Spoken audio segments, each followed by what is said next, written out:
শুনেন ভাই, আমি একটা সময় খুব সহজ সরল একটা মানুষ ছিলাম। ভাবতাম যে মানুষের সাথে খারাপ আচরণ করে কি লাভ, সবাই তো মানুষ। এই ভাবনাটার দাম আমি দিছি পাঞ্জাবির গুতাম কুলা দিয়া।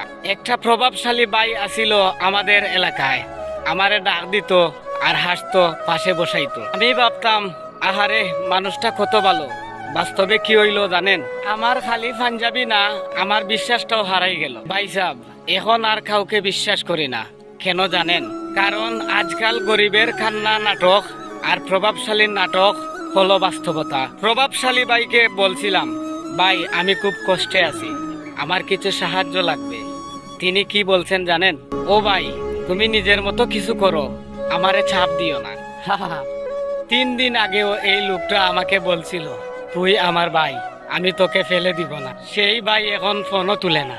আমরা গরিবেরা ভুল করি কিন্তু শিখি, আর প্রভাবশালীরা ভুল করে দোষ দেয় গরিবের। কারণ প্রভাবশালী মানেই সত্য আর গরিব মানেই নাটক।